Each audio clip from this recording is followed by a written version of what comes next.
istri keempat, seorang wanita yang merupakan pengikut setia dari kelompok penyembah ular Orgiastik Dionysus. Kayak emaknya ini anggota yang aktif ngikutin ritual pesta liar.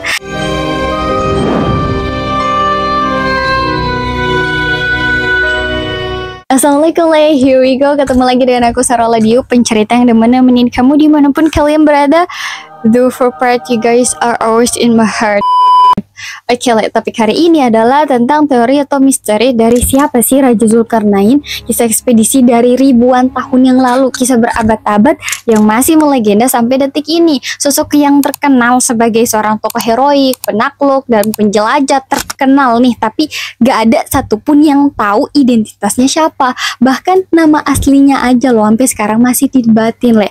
Walaupun kata Zulkarnain ada dalam surah Al-Kahfi, di Al-Quran pun gak eksplisit gitu menjelaskan tentang Zulkarnain ini siapa, dari mana, dan lahirnya di mana.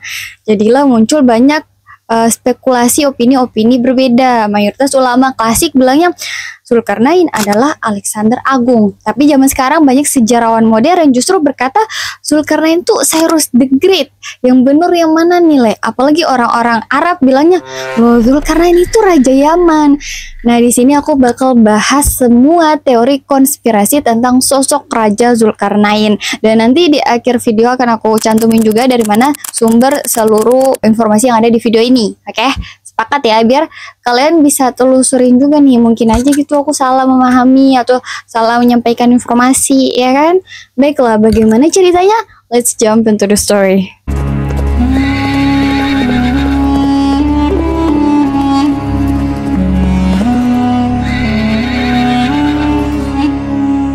Kisah Zulkarnain ini, Le, ada banyak versinya. Nah, kalau di Al-Quran sendiri total ada 16 ayat yang menceritakan tentang Zulkarnain, dan namanya itu di-mention 3 kali. Nah, nama asli Zulkarnain ini, Le, gak pernah tercatat di manuskrip kuno manapun, gak ada catatannya. Oleh karena itu, kita cari tahu dulu nih, artinya apa sih? Nah, kalau diterjemahin secara literal, secara bahasa, Le, Zulkarnain, Zu pemilik, Korn tanduk, Al-Qarnain 2 tanduk. Zulkarnain berarti seseorang yang memiliki 2 tanduk.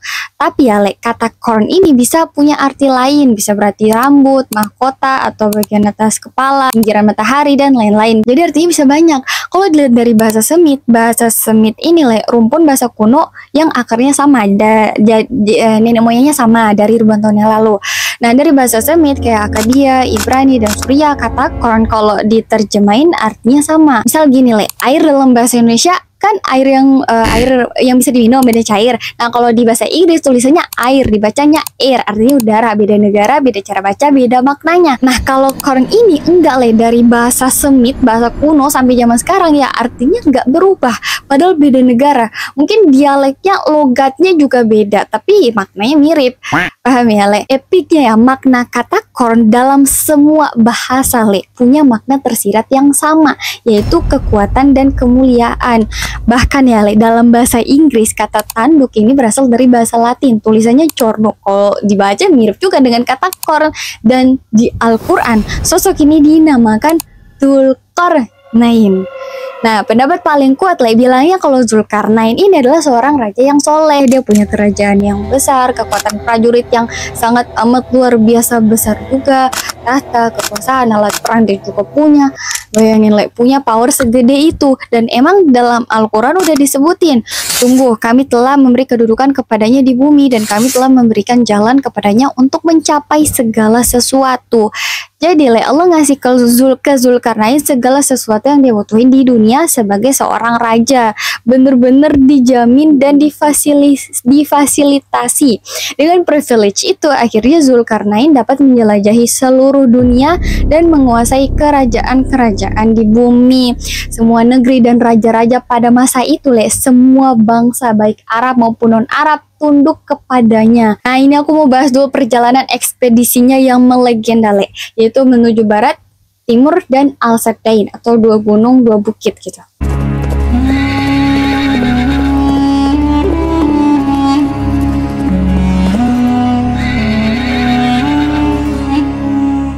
arah barat, ia bergerak ke arah matahari terbenam, Le. Setelah beberapa waktu mengembara, Zulkarnain pun sampai di sebuah wilayah yang sangat asing. Di sana, Le, ia melihat seolah-olah matahari itu terbenam ke dalam air yang berlumpur. Maksudnya tuh dia melihat gambar atau visual gitu. Jadi bukan matahari yang secara fisik benar-benar terbenam atau tenggelam ke dalam air lumpur, enggak gitu. Kan matahari ada di langit. Misal gini, pas kita ke pantai, terus dari kejauhan saat matahari terbenam, kita lihatnya seolah-olah mataharinya masuk ke dalam laut. Padahal sebenarnya enggak, mataharinya tetap di langit dan yang kita lihat itu cuman ilusi. Kurang lebih kayak gitu, paham ya? Di sana ia bertemu dengan suatu kaum yang belum mengenal tauhid atau kaum tidak beragama. Kemudian Raja Zulkarnain mengajak mereka untuk menyembah Allah.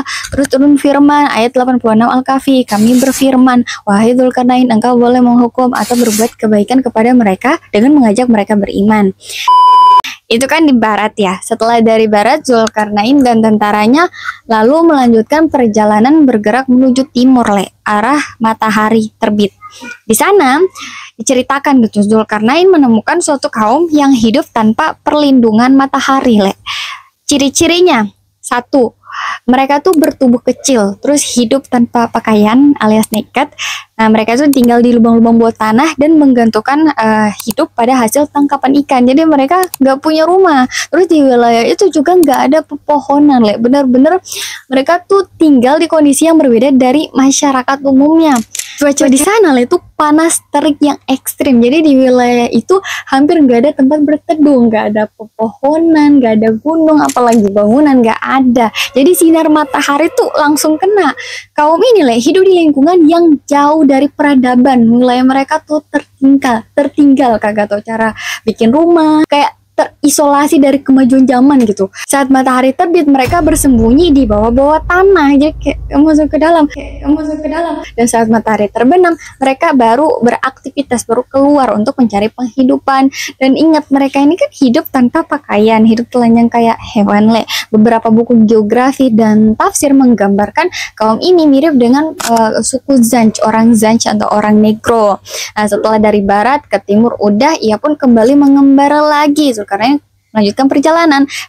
Sampai suatu waktu, Le, ia pun tiba di sebuah wilayah yang letaknya berada di antara dua gunung atau dua bukit.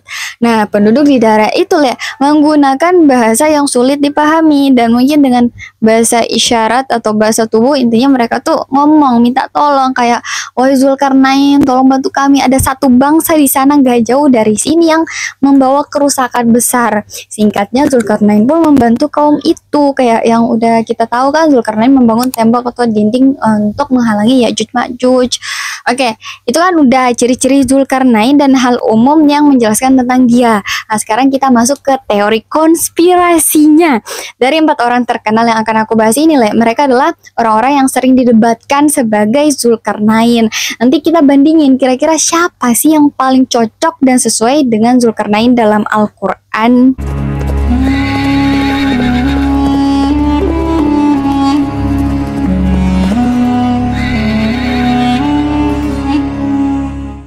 Teori pertama, Le, mengatakan jika Zulkarnain yang terdapat dalam Al-Quran adalah Alexander the Great atau Alexander Agung, Raja Yunani yang berkuasa dari tahun 336 sampai 323 sebelum Masehi. Nah, orang yang percaya teori ini, Le, karena menurut mereka nih dalam sejarah gak ada seorang raja pun yang dapat menguasai wilayah barat dan timur sebelum kedatangan Nabi Shallallahu Alaihi Wasallam kecuali Alexander the Great. Ke arah barat atau matahari terbenam kekuasaannya sampai ke Afrika Utara, dan ke arah timur atau matahari terbit kekuasaannya sampai ke India.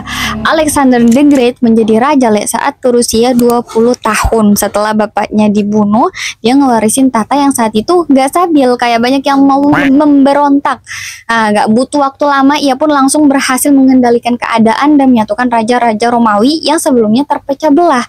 Diketahui juga, Le, jika pasukan yang ia bawa untuk menginvasi berhasil menaklukkan seluruh kekaisaran Persia di Asia Kecil, Suriah, dan Mesir tanpa menderita satu kekalahan pun. Jadi semua peperangan dia menangin. Dan waktu itu Kekaisaran Achaemenid lagi dipimpin sama Darius III. Ingat ya, Le, Darius III ntar nyambung ke Theodore II.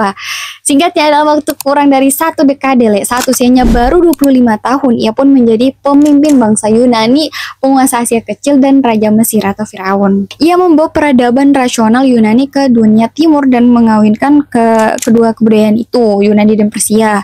Selama 8 tahun ke depan, Alexander ini bukan cuma jadi raja doang, tapi juga bertindak sebagai panglima perang, politisi, ilmuwan, bahkan penjelajah dunia. Bayangin ya, aku mau cerita. Dia dan pasukannya menempuh perjalanan sejauh 11.000 mil. Kalau dari Jakarta ke Lale, itu kan jaraknya sekitar. Berarti jarak yang ditempuh Alexander dan pasukannya sebanding dengan perjalanan dari Indonesia ke. Dan ribuan tahun lalu kan nggak kayak sekarang, Le, yang ada pesawat. Berarti mereka jalan kaki, pakai kuda, nyebrangi gurun, pegunungan, laut, baby. Nah, di sepanjang perjalanan ini, Le, Alexander the Great berhasil mendirikan lebih dari 70 kota baru dan membangun kekaisaran super luas yang menyebar di 3 benua dengan total wilayah sekitar 2 juta mil persegi. Kalau dikonversi ke kilometer persegi, Le, sekitar 5,18 juta kilometer persegi. Luas Uni Eropa aja loh di zaman sekarang. Uni Eropa kan totalnya ada 27 negara. Itu luasnya 4,3 juta kilometer persegi. Apalagi Indonesia cuma 1,9 juta kilometer persegi. Ini konteksnya kalau dibandingin ya, seluas apa itu wilayah kekuasaannya. Tapi, Le, terlepas dari pencapaian yang sebelumnya udah aku jelasin, aku pengen bahas sedikit dari kehidupan pribadi Alexander the Great. Nah, diketahui Alexander lahir di Pella, ibu kota kuno Makedonia pada Juli 356 sebelum Masehi. Bapaknya lebar nama Philip II yang mata kanannya buta karena dipanah. Dan seperti pria-pria Yunani kelas atas umumnya, Bapak Alexander the Great diketahui merupakan seorang biseksual atau orientasi seks yang tertarik ke semua jenis gender. Jadi kayak suka sama cewek, suka juga sama cowok. Bapaknya juga memiliki 7 istri. Salah satunya bernama Olympias, which is ibunya Alexander the Great, istri keempat, seorang wanita yang merupakan pengikut setia dari kelompok penyembah ular, Orgiastic Dionysus. Kayak emaknya ini anggota yang aktif mengikuti ritual pesta liar. Nah, kelompok ini kan penyembah dewa bernama Dionysus, Le. Ritual mereka tuh yang kayak sikap kesurupan di luar kendali tubuhnya, terus mereka ini mencabik-cabik hewan pakai mulut, ditebas-tebas kayak orang ngamuk sambil teriak-teriak. Ya Allah, ibunya aktif ngikutin ritual begini. Aku jadi inget ini dah, apa sih, film horor barat The Empty Man. Di film itu ada scene tentang ritual-ritual yang aneh gitu, vibesnya sama. Apa jangan-jangan film barat tuh inspired by kehidupan kepercayaan Yunani zaman kuno ya? Gak tahu juga deh, menurut kalian gimana? Nah, oke, itu kehidupan pribadi orang tuanya, Le. Balik ke Alexander the Great. Pada saat dia berusia 13 tahun, bapaknya Philip mengundang Aristoteles, seorang filsuf Yunani terkenal. Kalian pernah kan baca-baca di buku-buku fisika, biasanya namanya ada tuh. Aristoteles ini, Le, menemani Alexander sebagai teman, guru, dan penasihat sampai pada tahun 334 sebelum Masehi, yaitu saat Alexander the Great mulai melakukan ekspedisi atau melakukan wilayah-wilayah di Asia. Diketahui Alexander the Great memiliki 3 istri. Namun juga ada rumor gitu yang bilang kalau dia ini homoseksual gara-gara film yang dirilis Netflix. Kan di situ digambarkan dia homo, suka sama sahabatnya sendiri. Jadi kayak sesama cowok gitu. Dan ada juga yang bilang dia ini biseksual, suka sama cowok, suka juga sama cewek. Soalnya kan dia dapat 2 anak dari istri pertamanya. Gitu rumor loh. Kalau dari segi kepribadian, Alexander ini, Le, ya dia jenius dalam militer, kompetitif, ambisius, dan sangat religius. Ingat yang tadi aku jelasin nggak, yang 11.000 mil? Nah, sepanjang perjalanan itu, ia selalu berhenti di semua kuil utama dan setiap hari ia selalu melakukan pengorbanan kepada para dewa. Dia kan politeistik, percaya pada beberapa dewa kayak Zeus dan lain-lain. Terus dia tuh sering ngaku-ngaku bahwa ia adalah putra dewa, kayak ya saya adalah putra Zeus gitu. Dia juga punya hobi sering minum-minum alkohol, pemabuk berat, dan kononnya, Le, ia meninggal setelah mengalami demam usai pesta mabuk-mabukan. Zulkarnain ya.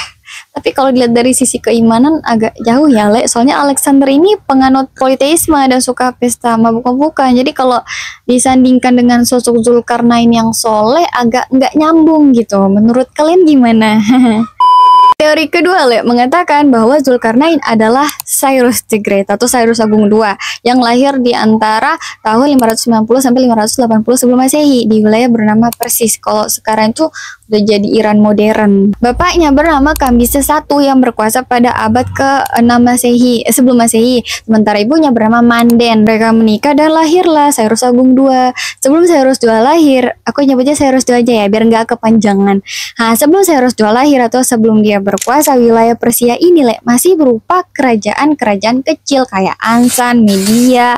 Nah, ayah Cyrus Kambises I tuh cuman penguasa lokal di wilayah Anshan, bukan raja besar Persia, bukan. Persia kan luas nggak cuma dua daerah ini doang. Nah, pas Cyrus II lahir, kekuasaan tertinggi saat itu justru ada di tangan Raja Astyages dari Media, kakeknya dia sendiri dari pihak ibu. Makanya orang-orang yang percaya teori ini pada segan gitu dan mengaitkan sosok Zulkarnain adalah Cyrus the Great karena dia bukan keturunan langsung dari raja-raja besar Persia, tapi justru malah dia yang menjadi raja besar pertama yang menyatukan bangsa-bangsa Iran dan membangkitkan kekaisaran Persia atau Achaemenid Empire. Kalau istilah gaulnya tuh kayak kami perintis bukan pewaris ya. Nah, dia naklukin Lydia yang sekarang Turki Barat, naklukin Media, Babel, Suriah, Palestina, bahkan sampai di-mention dalam Alkitab Ibrani kitabnya orang Yahudi dalam buku Ezra atau kitab Ezra. Intinya tuh dalam histori kaum Yahudi, Cyrus Agung ini sangat dihormati dan terkenal. Pokoknya dia berjasa karena sudah membebaskan tawanan Yahudi di Babilonia dan mengizinkan mereka pulang ke tanah air, ke Yerusalem. Negara itu juga sampai dibuatin semacam Cyrus Cylinder nih, kayak prasasti gitu yang usianya udah sekitar 2500 tahunan yang sekarang tuh disimpan di British Museum Inggris. Nah, di situ tertulis dalam bahasa Akkadia, tapi aku baca intinya aja ya. Intinya tuh Cyrus Agung menjelekkan raja sebelumnya, Nabonidus, raja Babilonia, karena dianggap tirani, zalim gitu, dan menghina dewa Marduk. Kalian lihat gambar ini ini tuh prasasti yang menggambarkan raja Babilonia sedang berdoa kepada bulan, matahari, dan planet Venus. Nah, praktik ini yang dianggap sama Cyrus Agung dalam Cyrus Cylinder sebagai tindakan yang mengebaikan, menghina dewa Marduk, dewa pelindung utama kota Babel. Kayak si raja Babilonia ini dinilai malah memuja dewa-dewa lain, padahal ada dewa utama di kota itu. Terus dalam Cyrus Cylinder juga dikatakan kalau Cyrus Agung tuh naik tata atas kehendak ilahi, dipilih oleh dewa Marduk. Pokoknya inti dari Cyrus Cylinder adalah menonjolkan Cyrus Agung sebagai raja adil dan pembawa kedamaian yang dipilih oleh dewa Marduk.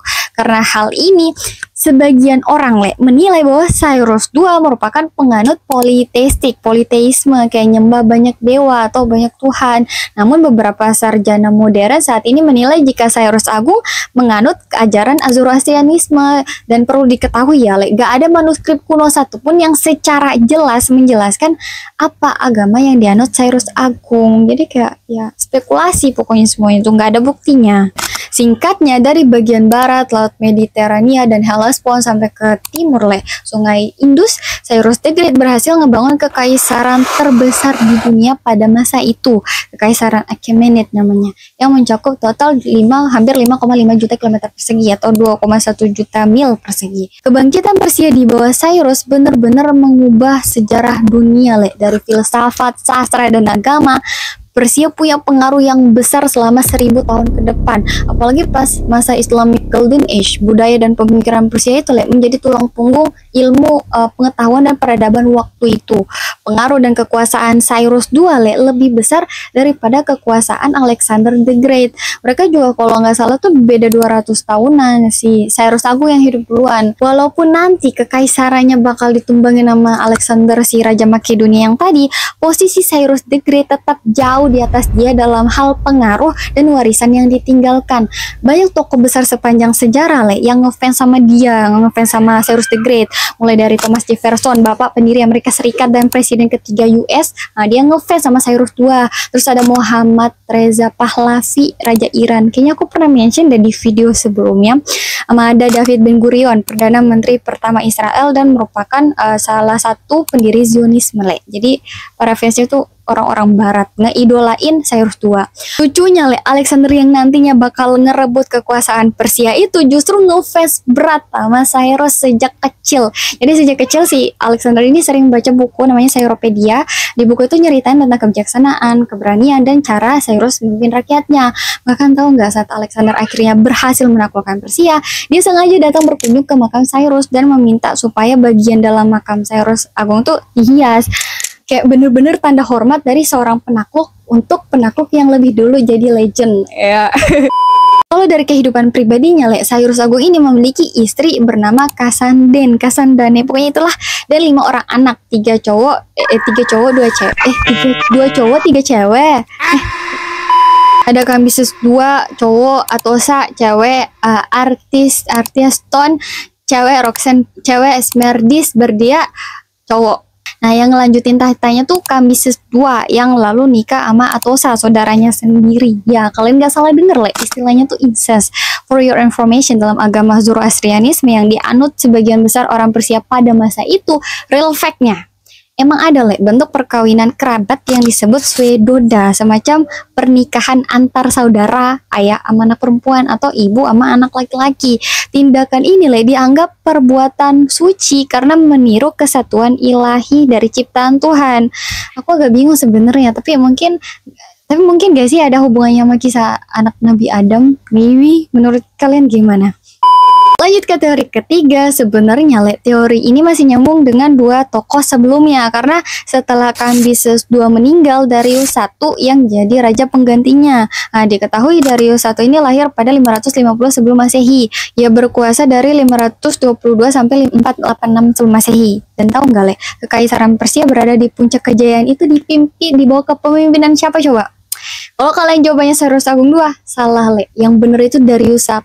Ibaratnya Cyrus II tuh pencetus kebangkitan kekaisaran Achaemenid. Nah, Darius I tuh penerus yang berhasil mencapai puncak kejayaan di dunia pada saat itu. Darius memimpin lebih dari 50 juta jiwa, jumlah yang luar biasa untuk zamannya. Di bawah kekuasaannya, kekaisaran Persia jadi yang terbesar yang pernah dikenal dunia. Tapi yang bikin dia beda, bukan cuma soal wilayah, melainkan visi besar yang ia miliki. Saat dia berkuasa, banyak yang nyamain Darius I dengan Cyrus II, gara-gara sama-sama memiliki watak ambisius yang tinggi. Kebukti juga kan di pencapaian yang ia raih. Nah, kenapa dia dikaitkan dengan sosok Zulkarnain? Karena semasa berkuasa, Darius I ini terkenal karena kejeniusannya dalam melakukan proyek-proyek pembangunan besar. Ia buka jalur perdagangan, bangun kanal, bikin saluran bawah tanah buat air, sampai ngebentangin jalan-jalan besar, yang jalan-jalan itu nyambungin kota-kota di seluruh kekaisaran. Dari situ, Persia bukan cuma kuat secara militer, tapi juga hidup dari perputaran dagang dan ide yang menyebar ke segala arah. Bayangin yang ngerombak total sistem pemerintahan Persia, bikin hukum baru yang mengatur pemutihan, perbudakan, suap, bahkan kekerasan juga ada hukumnya. Ia juga membuat batas jelas dan menaklukkan bangsa-bangsa liar di pegunungan Pontik, Armenia, sampai padang luas bangsa Saka, serta memperluas kekuasaan Persia ke wilayah Kaukasus. Nah, dalam perjalanan menjaga perbatasan, Darius juga membuat reformasi militer, ada wajib militer, gaji prajurit, dan pelatihan resmi. Lewat tangan Darius I juga, Persia berubah dari kerajaan besar menjadi negara super terorganisir. Bisa dibilang nih, kalau Cyrus yang membangun dasar kekaisaran, maka Darius I lah yang bikin sistemnya hidup dan bertahan lama. Nah, karena itu semua yang tadi udah aku jelasin, banyak nih orang-orang yang menyamakan sosok Zulkarnain dengan Darius I, karena dalam kisah Zulkarnain yang ada di Al-Quran kan kita udah tahu Zulkarnain adalah sosok yang membangun tembok Ya'juj Ma'juj. Nah, ini nyambung gitu loh dengan kebijakan-kebijakan atau inovasi yang dilakukan saat Darius I berkuasa. Begitu, paham ya? Nah, dalam masalah agama, Darius I dikenal sebagai seorang yang penganut taat ajaran Zoroaster atau kepercayaan monoteisme Yang monoteisme itu kayak beriman dia kepada satu Tuhan. Contoh agama monoteisme lah kayak Islam, Kristen, Yudaisme. Nah, kalau dalam Zoroastrianisme Tuhan itu disebut Ahura Mazda. Nah, Darius satu ini taat banget lah. Misal kalau dia baru selesai menaklukkan suatu wilayah gitu, terus dibikin prasasti tanda sebagai kayak ini wilayah udah dikuasain. Nah, hampir di semua keberhasilan yang ia capai selalu dikaitin dengan kehendak Ahura Mazda. Bahkan dalam sistem hukumnya setiap aturan dibuat atas nama Tuhan itu. Mungkin kalau di Islam kayak basmalah kali ya. Nah, dan menariknya Le, ajaran Zoroaster punya beberapa kemiripan dengan prinsip-prinsip dalam Islam. Misal dalam Zoroastrianisme Ahura Mazda digambarkan sebagai Tuhan yang maha bijaksana dan maha adil. Mirip dengan konsep Allah sebagai Tuhan tunggal, sumber cahaya dan kebenaran dalam Islam, ya kan? Terus kalau di Islam kan ada kebenaran dan keburukan. Nah, sama kayak di Zoroastrianisme juga begitu.